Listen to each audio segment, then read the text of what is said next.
இன்றைக்கி ஒரு 2 டயர் கேக்குக்கு மேக்கோ போடுறதும் அதுக்கப்புறமா ரீசெண்டாக ஒரு சில கமெண்ட்ஸ் பார்த்திங்கன்னா ரிப்பீட்டாக வந்துட்டே இருக்குது. அந்த கமெண்ட்ஸ்க்கு வந்துட்டு ரிப்ளை கொடுக்கறதுக்காக தான் இந்த வீடியோ. அது மட்டும் இல்லாமல் நம்ம வந்துட்டு இன்றைக்கி கம்யூனிட்டி போஸ்ட்டில் போட்டிருந்தோம்.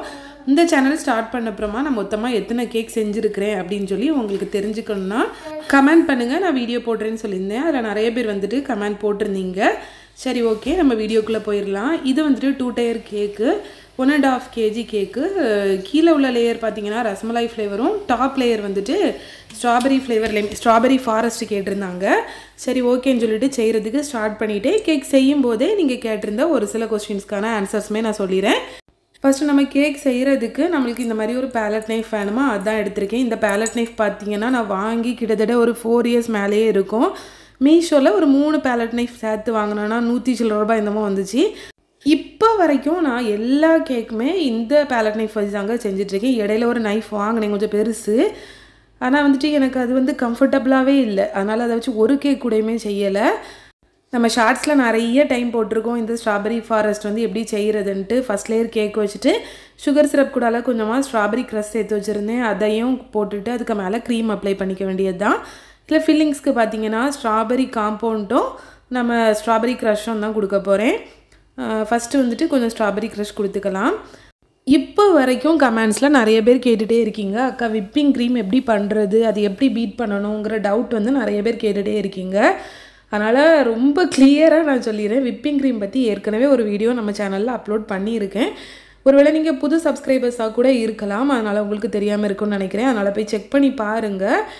அந்த வீடியோலையுமே நான் ஒரு சில டவுட்ஸ் வந்து கிளாரிஃபை பண்ணலை. என்னென்னா விப்பிங் க்ரீம் வந்துட்டு ஃப்ரீசரில் ஸ்டோர் பண்ணணுமா, இல்லை ஃப்ரிட்ஜில் கீழே ஸ்டோர் பண்ணால் போதுமா, பீட் பண்ண அப்புறம் எப்படி ஸ்டோர் பண்ணணும்னு இந்த மாதிரி டவுட்ஸ் இருக்குது. விப்பிங் க்ரீமை நீங்கள் ஓப்பன் பண்ணினாலும் ஓப்பன் பண்ணலாட்டாலும் ஃப்ரீசர்லேயே வச்சுக்கோங்க. நீங்கள் யூஸ் பண்ணுறதுக்கு ஒரு 2 to 3 hours முன்னாடி எடுத்து கீழே வச்சுருங்க. ஏன்னா நம்ம பீட் பண்ணும்போது அது லிக்யூட் கன்சிஸ்டன்சியில் இருக்கணும், ஆனால் அது சில்லுன்னு இருக்கணும். அந்த கிறிஸ்டல் மாதிரி இருந்துச்சுன்னா பீட் பண்ணும்போது உங்களுக்கு ஸ்டிஃப் பீக் வர்றது ரொம்ப கஷ்டம். ஒருவேளை அப்படி வந்துச்சுனாலுமே அப்புறம் மெல்ட் ஆகும். அதனால தான் ஒரு டவுட் கிளியராக இருக்கும்னு நினைக்கிறேன். அதுக்கப்புறமா நீங்கள் வந்துட்டு பீட் பண்ண க்ரீமை பீட் பண்ணிவிட்டு நீங்கள் அந்த பவுலோடையே கொஞ்சம் உங்களுக்கு பேலன்ஸ் வந்துட்டுன்னு வச்சுக்கோங்களேன், அதை வச்சுட்டு நெக்ஸ்ட் டேக்குள்ளே நீங்கள் யூஸ் பண்ணிடுங்க. அதுக்கு மேலே வச்சிங்கன்னா அந்த க்ரீம் வந்துட்டு கண்டிப்பாக ஸ்பாயில் ஆயிரும். ஒருவேளை உங்களுக்கு நீங்கள் பீட் பண்ணாத க்ரீம் வந்துட்டு அந்த பாக்ஸில் அப்படியே இருக்குன்னா அதை எத்தனை நாள் ஸ்டோர் பண்ணலான்னா, நல்லா அதை வந்துட்டு ஒரு ரப்பர் பேண்டோ ஏதாவது போட்டு அது வெளியே லீக் ஆகாத மாதிரி நல்லா அதை வந்து டைப் பண்ணிவிட்டு ஃப்ரீசரில் ஸ்டோர் பண்ணிடுங்க. அது கொஞ்சம் எப்படியுமே ஒரு 2 to 3 weeks மேலேயே வரும். ஏன்னா நான் வச்சுருக்கேன், முன்னாடி வந்து கேக் ஆர்டர் கம்மியாக தானே வரும். அந்த டைம் வந்துட்டு ஒரு பாக்ஸ் க்ரீம் வாங்கினோம்னா அது மாதக்கணக்கில் போவோம். நம்ம ஒரு டைம் யூஸ் பண்ணிவிட்டு மீதியே இருக்கிறத தூர போட முடியாதுல்ல. அதனால் நான் வந்துட்டு அதை ரப்பர் பேண்ட் போட்டுட்டு அப்படியே ஃப்ரீசரில் தான் வைப்பேன். அதுக்கப்புறம் எந்த காலம் ஆர்டர் வருதோ அதை மறுபடியும் எடுத்து அப்படி செய்கிறது தான். அப்புறம் க்ரம் கோட்டிங் எப்படி பண்ணுறதுன்னுட்டு நிறைய பேர் கேட்குறீங்க. இது ஒரு விஷயமே கிடையாதுங்க. நம்ம இது எதுக்காக பண்ணுறோன்னா, நம்ம மெயின் கோட்டிங் கொடுக்கும்போது அந்த கேக்கில் உள்ள க்ரம்ஸ் வந்துட்டு அந்த க்ரீம் கூடலாம் மிக்ஸ் ஆகாமல் இருக்கிறதுக்காக தான் இந்த மாதிரி ரொம்ப ஒரு தின் லேயராக க்ரீம் அப்ளை பண்ணிவிட்டு அதை ஃப்ரிட்ஜில் கொஞ்சம் நேரம் செட் பண்ண வச்சுட்டு எடுத்து மெயின் கோட்டிங் கொடுத்தோன்னா உங்களுக்கு நீட்டாக வரும். அதுக்கு தான் இந்த க்ரம் கோட்டிங் வந்துட்டு இந்த மாதிரி ரொம்ப தின்னாக தான் இருக்கணும், ரொம்ப அதிக க்ரீமெல்லாம் போட வேண்டாம். அது மட்டும் இல்லாமல் இன்னொன்று சொல்லிக்கிறேன், நான் வந்துட்டு சொல்கிறது எல்லாமே என்னோடய எக்ஸ்பீரியன்ஸில் தான் சொல்கிறேன். ஏன்னா நம்ம வந்துட்டு ஏதாச்சும் கிளாஸ் போயிருந்தோன்னா இந்த அளவுக்கு நம்ம எக்ஸ்பீரியன்ஸ் ஆகி இதை கற்றுக்கணும் வேண்டியதே இருந்திருக்காது. பட் ஓகே, இப்போ ஓரளவுக்கு இதுதான் விஷயங்கிறது நம்மளுக்கு தெரிஞ்சிட்டனால தெரியாதவங்களுக்கு சொல்கிறேன். இதில் ஏதாச்சும் மிஸ்டேக் இருந்துச்சுன்னா தெரிஞ்சவங்க கண்டிப்பாக கமெண்டில் ஷேர் பண்ணுங்கள். அப்போ அடுத்தவங்களுக்கும் யூஸ்ஃபுல்லாக இருக்கும்ல. அதுக்கப்புறம் வர டவுட் என்னென்னா, க்ரீம் சீஸ் வந்து என்னது, க்ரீம் சீஸ் எப்படி பண்ணணும்னு கேட்குறீங்க. நான் க்ரீம் சீஸ்க்கு வந்துட்டு தனியாக வீடியோ போடலை, ஆனால் ஷார்ட்ஸில் அப்லோட் பண்ணியிருக்கிறேன். க்ரீம் சீஸ் வந்து எப்படி பண்ணுறதுன்னு நம்மளுக்கு கடையிலேயே க்ரீம் சீஸ் கிடைக்கும். ஆனால் நிறைய பேர் வந்துட்டு வீட்லேயுமே க்ரீம் சீஸ் ரெடி பண்ணுறாங்க. அதுவுமே ஈஸி தான், ஈஸியாக செஞ்சிடலாம். ஆனால் எனக்கு வந்து டைம் இருக்காதுங்கிறதுனால தான் க்ரீம் சீஸ் கடையில் வாங்குறது. அதை வாங்கிட்டு நம்ம ஸ்வீட் இனிப்புக்காக நம்ம வந்து கண்டென்ஸ் மில்க் சேர்த்துட்டு அதை விப்பிங் க்ரீம் இல்லைனா பட்டர் க்ரீம், அது வந்துட்டு நார்மலாக அதை வந்து பட்டர் க்ரீம் கூட தான் மிக்ஸ் பண்ணுவாங்க. ஆனால் நம்ம ஏரியாவில் இருக்கிறவங்களுக்கு வந்துட்டு பட்டர் க்ரீம் அந்தளவு செட் ஆகாது. அதனால் விப்பிங் க்ரீம் கூடாலே மிக்ஸ் பண்ணிடுவேன். அதோட டேஸ்ட்டுமே ரொம்ப சூப்பராக தான் இருக்கும். நீங்கள் பார்க்காதவங்க ஷார்ட்ஸில் செக் பண்ணி பாருங்கள். சரி, எனக்கு லிங்க் வந்து கொடுக்க முடியாது. ஷார்ட்ஸில் வந்துட்டு க்ரீம் சீஸ் ஃப்ராஸ்டிங் எப்படி பண்ணுறதுன்னு சொல்லியே நான் வீடியோ போட்டிருப்பேன், கண்டிப்பாக இருக்கும், நீங்கள் செக் பண்ணி பாருங்கள். அதில் ஏதாச்சும் டவுட்ஸ் இருந்துச்சுன்னா கண்டிப்பாக கேளுங்க. அதுவுமே நம்ம விப்பிங் க்ரீம் கூட அழைச்சாத்து மிக்ஸ் பண்ணிவிட்டு ஃப்ரிட்ஜில் நம்ம கொஞ்ச நேரம் வச்சுட்டு அப்புறம் எடுத்துகிட்டு ஃப்ராஸ்டிங் பண்ண வேண்டியது தான். இப்போ நான் மெயின் கோட்டிங் கொடுத்துட்ருக்கேன்னா இப்போ மெயின் கோட்டிங் கொடுக்கும்போது அந்த க்ரம்ஸ் எதுவுமே நம்மளுக்கு இந்த மெயின் கோட்டிங்கில் வராது. நல்லாவே அந்த க்ரம் கோட்டிங் கூடாலே அது செட் ஆகிரும். அப்படியே நம்ம வந்துட்டு இந்த கேக் செய்ய வேண்டியது தான். இன்னொரு பெரிய டவுட்டு, அதுவும் ஹோம் பேக்கர்ஸ்க்கு மட்டும் இருக்கிற ஒரு டவுட் என்னென்னா, எப்படிக்கா நீங்கள் ஆர்டர் எடுக்கிறீங்க, இதுக்கு ஏதாச்சும் ஆப் வச்சுருக்கீங்களா, எப்படி உங்கள் பிஸ்னஸை நீங்கள் வளர்த்துக்கிட்டீங்க அப்படின்னு கேட்குறீங்க.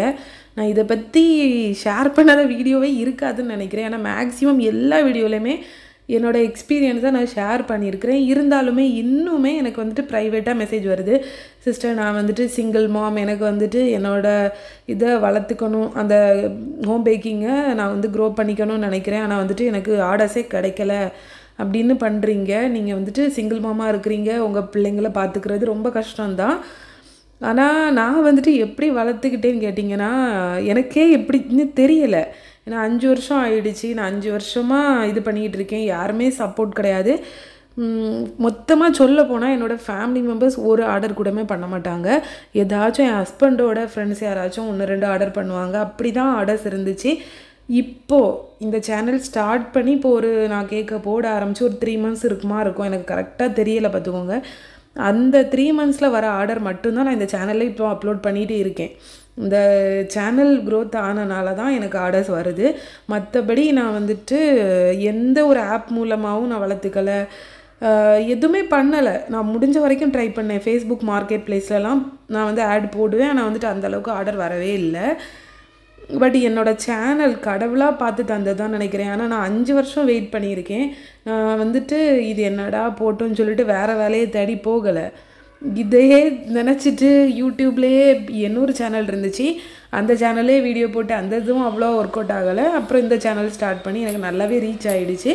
அதனால இந்த சேனல் மூலமாக தாங்க எனக்கு ஆர்டர் வருது. ஓரளவுக்கு நீங்கள் புரிஞ்சுப்பீங்கன்னு நினைக்கிறேன்.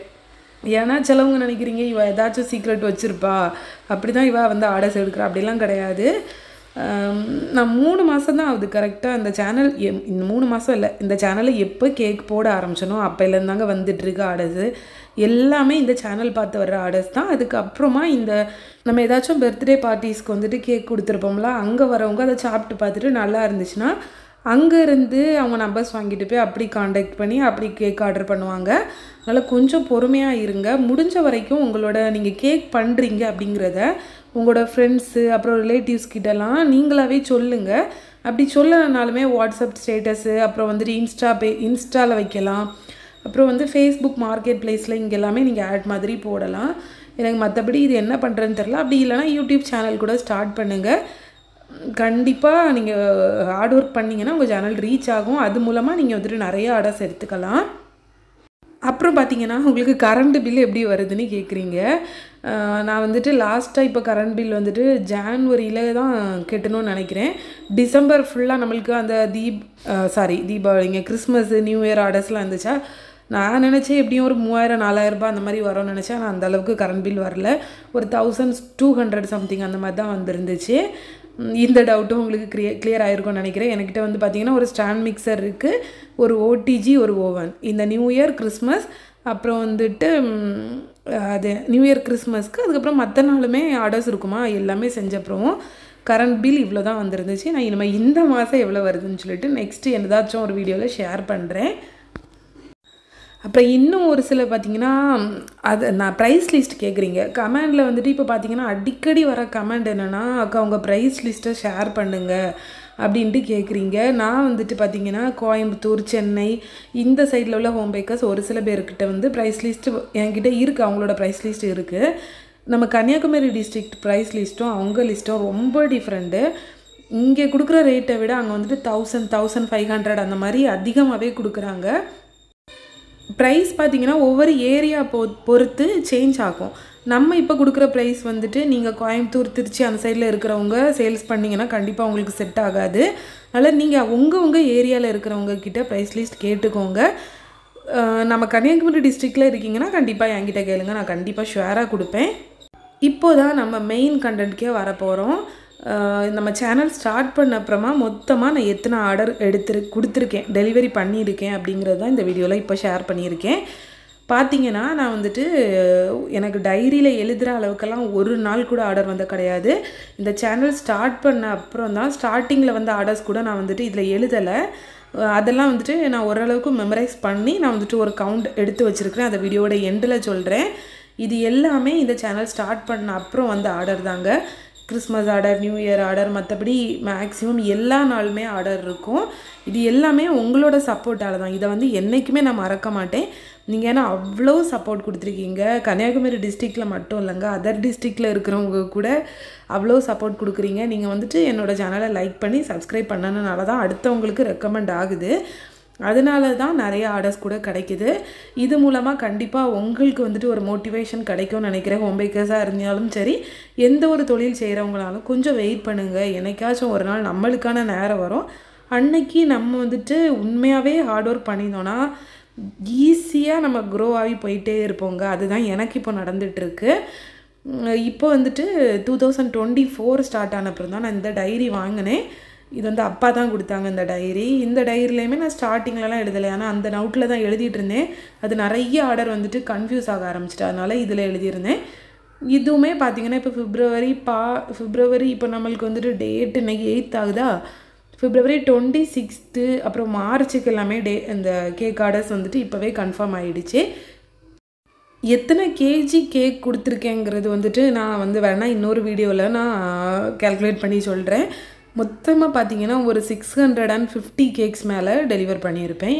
கிட்டத்தட்ட ஒரு 3 monthஸில் இவ்வளோ கேக் வந்துட்டு நான் டெலிவர் பண்ணியிருப்பேன். இப்போ உங்களுக்கு எல்லாமே ஓரளவுக்கு ஐடியா கிடச்சிருக்கும்னு நினைக்கிறேன். இன்னும் ஒரு இன்ட்ரெஸ்டிங்கான வீடியோவில் மீட் பண்ணலாம் ஃப்ரெண்ட்ஸ். உங்களுக்கு ஏதாச்சும் டவுட்ஸ் இருந்துச்சுன்னா இந்த வீடியோக்கு கீழே கமெண்ட் பண்ணுங்கள். நான் அதை வந்துட்டு கமெண்ட் ரிப்ளை பண்ணலைனாலும் கண்டிப்பாக வீடியோ ஆட்டு போடுவேன் ஃப்ரெண்ட்ஸ். பாய்.